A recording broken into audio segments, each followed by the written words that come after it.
El que dice que está en él debe andar como él anduvo. Empezamos con los contrastes. O eres o no eres. O estás con él o simplemente no eres de él. Conocer su palabra y hacerla son dos cosas muy diferentes. Es un ataque furtivo y feroz a esa idea griega muy expandida de que lo que interesa es la luz del conocimiento y no la virtud de la conducta. Ese era el objetivo de este ataque tan incisivo. Es también un pasaje por demás durísimo para cualquier cristiano de cualquier época. No da lugar a medias tintas. Tocar este tema en las iglesias hiere susceptibilidades, y a quien le gusta tener un pie en la iglesia y otro en el mundo, le va a causar escozor. Dirá palabras como esta: no me juzgues, Dios conoce mi corazón, la Biblia dice que no juzguemos. Los pasajes son muy claros y mencionan que además de conocer la Biblia, hay que hacer lo que dice en ella. Mas el que guarda su palabra, la caridad de Dios está verdaderamente perfecta en él. Por esto sabemos que estamos en él. El que dice que está en él debe andar como él anduvo.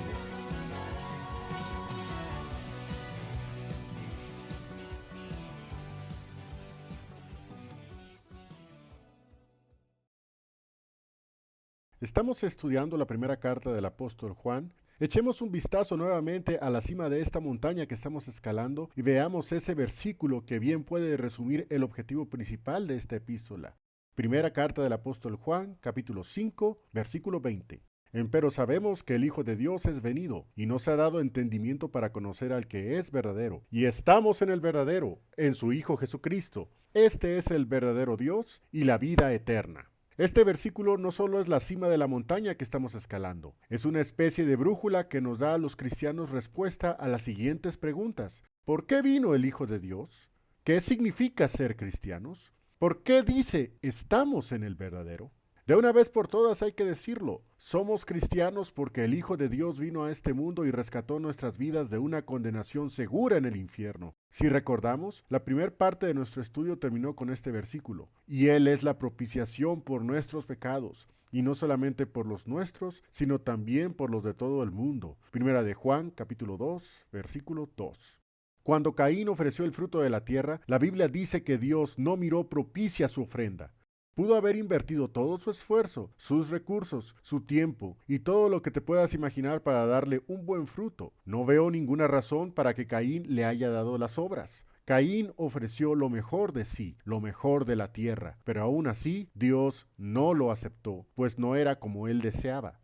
Pero hay uno que ofreció a Dios un sacrificio por demás propicio. No estoy hablando de Abel, sino de uno cuya sangre habla mejor que la de Abel. Uno del que Juan dice, y Él es la propiciación por nuestros pecados. Jesucristo nos amó tanto que vino a pagar ese precio por nuestros pecados, y como dice aquí, no solamente por los nuestros, sino también por los de todo el mundo. Hay debates teológicos acerca de si Cristo murió solamente por los cristianos o murió por todo el mundo. No me voy a meter en ese berenjenal, está demasiado enredado y francamente no quisiera desviarme de esa cima que ya trazamos llegar desde un principio. Lo que sí quiero hacer es responder las 3 preguntas que hice hace unos minutos. La primera ya la contestamos de hecho. ¿Por qué vino el Hijo de Dios? Es algo que ya sabías.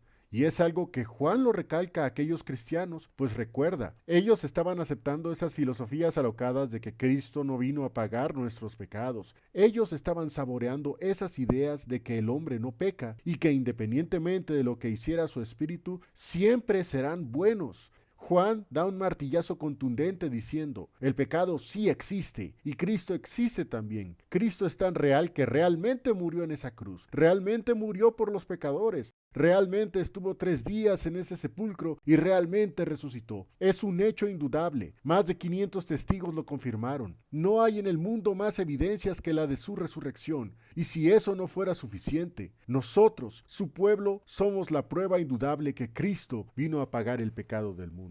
En el mismo capítulo 2, los versículos 3 al 6 dicen así: y en esto sabemos que nosotros le hemos conocido, si guardamos sus mandamientos. El que dice, yo le he conocido, y no guarda sus mandamientos, el tal es mentiroso, y no hay verdad en él. Mas el que guarda su palabra, la caridad de Dios está verdaderamente perfecta en él. Por esto sabemos que estamos en él. El que dice que está en él, debe andar como él anduvo.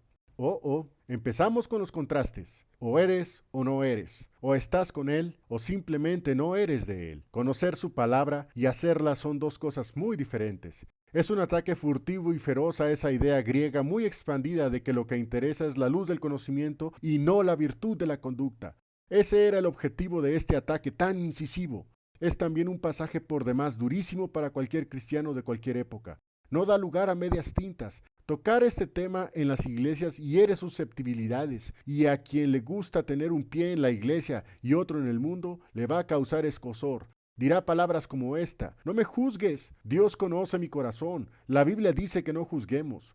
Los pasajes son muy claros y mencionan que además de conocer la Biblia, hay que hacer lo que dice en ella. Mas el que guarda su palabra, la caridad de Dios está verdaderamente perfecta en él. Por esto sabemos que estamos en él. El que dice que está en él debe andar como él anduvo. La segunda pregunta que hice al principio fue esta: ¿qué significa ser cristiano? Significa que conocemos a Dios, sabemos quién es Él y lo que Él desea. Cristiano no solamente significa que creemos en Él solo porque lo decimos. Otra vez, veamos este extracto del pasaje. Mas el que guarda su palabra, la caridad de Dios está verdaderamente perfecta en Él. Por esto sabemos que estamos en Él. No nos podemos escapar.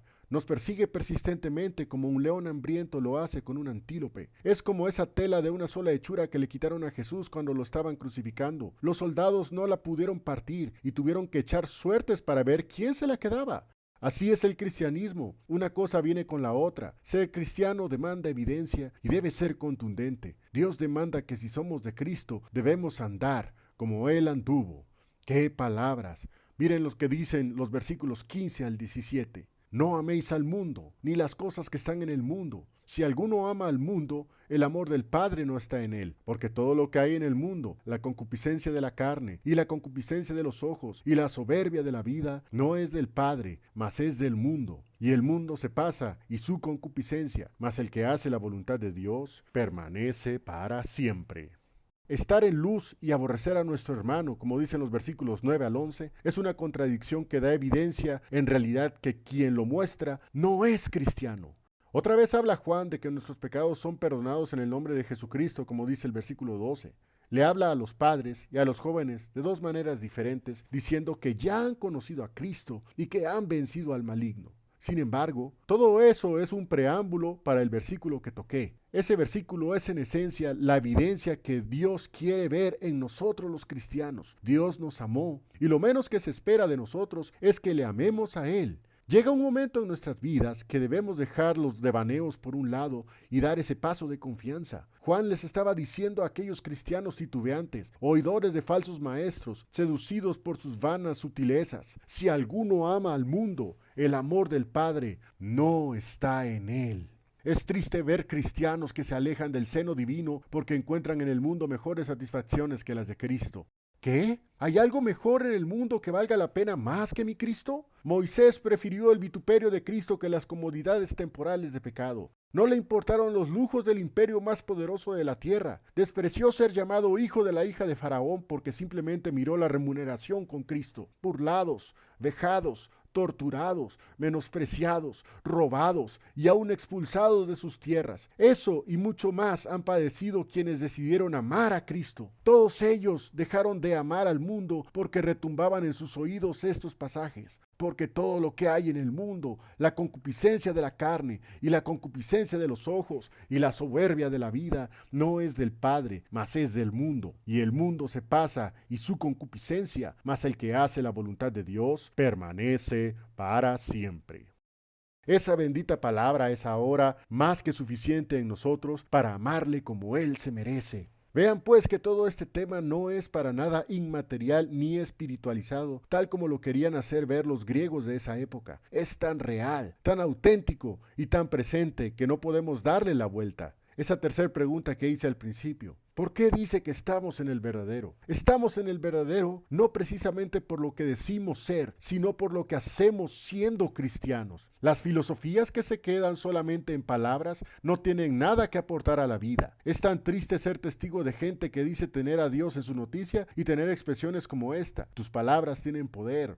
O esta: decláralo y se cumplirá. Dios te ha dado el poder. No sé dónde dice eso la Biblia. No he encontrado cosas de ese estilo en ningún pasaje, pero eso vaya que se ha permeado entre los llamados creyentes en Cristo. Lo que sí dice, y en esta carta lo da, martillazo tras martillazo, es: el que hace la voluntad de Dios permanece para siempre. Será mejor que empecemos a cambiar más nuestra vida en el hacer más que en el decir. Bueno, y a todo esto, ¿por qué en la iglesia de esos años se estaban infiltrando semejantes filosofías? Es como si ahora nosotros dejáramos mezclar la antigua y dulce doctrina bíblica con las ideologías de género tan populares que son en nuestros días, o también dejar libertades de feminismo, aborto, discriminación, etc., y dijéramos que todo cabe en el amor de Dios. Pues todo eso está sucediendo con muchos, y todo porque se levantan maestros conforme a sus propias concupiscencias y empiezan a hablar lo que a ellos les gusta, les conviene o les llena sus vidas. Sus motivaciones pueden ser muchas, pero es muy claro que si como iglesia las ovejas comienzan a escuchar a esos falsos maestros, pronto se aceptarán como genuinas todas esas barbaridades que nada tienen que ver con la voluntad de Dios. Debe quedar bien claro que somos cristianos por lo que hacemos en primer lugar. Pero ahora Juan introduce otro tema, y no quisiera terminar esta etapa del camino sin antes hablar de estos falsos maestros. El capítulo 2, los versículos 18 al 19 dicen: Hijitos, ya es el último tiempo, y como vosotros habéis oído que el anticristo ha de venir, así también al presente han comenzado a ser muchos anticristos, por lo cual sabemos que es el último tiempo. Salieron de nosotros, mas no eran de nosotros, porque si fueran de nosotros, hubieran cierto permanecido con nosotros, pero salieron para que se manifestase que todos no son de nosotros. Todo este enredo era alimentado por estos falsos maestros a los que Juan les llama anticristos. Se habían infiltrado en la iglesia y por eso les dice: salieron de nosotros, mas no eran de nosotros. Estos anticristos querían propagar la idea de que Cristo y Dios no existían como tales y que al final, si no hay Dios, puedes hacer lo que quieras. Y como tu parte espiritual permanece intacta y buena, pues tienes lo mejor de todo. Llegarás al éxtasis de la vida en ambos sentidos, tanto espiritual como carnal. ¡Oh, qué vida tan dichosa! Mira nada más. Juan luchó contra esas ideas y otras más con todo el arsenal que tenía a su disposición. La iglesia no debía tolerar esas herejías por ningún motivo. Debía ignorar a esos falsos maestros y sacar de raíz todas esas locuras. Miren lo que dice los versículos 22 y 23. ¿Quién es mentiroso sino el que niega que Jesús es el Cristo? Este tal es anticristo, que niega al Padre y al Hijo. Cualquiera que niega al Hijo, este tal tampoco tiene al Padre. Cualquiera que confiese al Hijo, tiene también al Padre. ¿Puede Cristo ser sustituido? ¿Puede ser que Cristo no fuera real? Y entonces, ¿es Dios real? Para cualquiera de nosotros estas preguntas deberían resultar absurdas. A menos que estés metiéndote ideas raras en la cabeza, tal como lo hicieron aquellos cristianos, tú deberías saber que Dios es sumamente real, que teniendo al Hijo en nuestras vidas, tenemos también al Padre en ellas. No se puede vivir de otro modo. Es una carta llena de certezas muy básicas que nos hacen ver cuál es la verdad absoluta de Dios.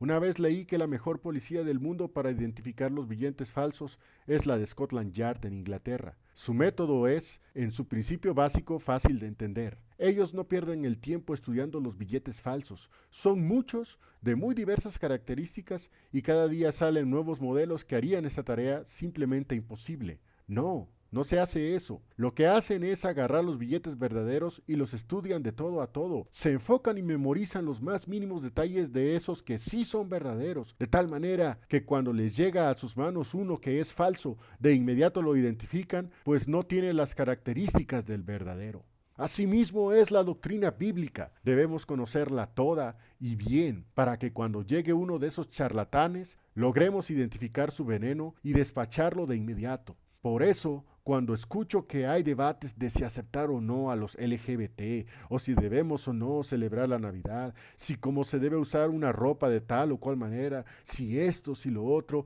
en fin, en realidad lo que hacemos es perder el tiempo con tanta frivolidad, cuando hay cosas mucho más importantes por las cuales trabajar. Hay mucha gente sin Cristo, hay mucha ignorancia en el pueblo cristiano, hay un mundo que se cae a pedazos, hay un Dios que debemos honrar con nuestra vida. El versículo 24 del capítulo 2 menciona: pues lo que habéis oído desde el principio sea permaneciente en vosotros. Si lo que habéis oído desde el principio fuere permaneciente en vosotros, también vosotros permaneceréis en el Hijo y en el Padre.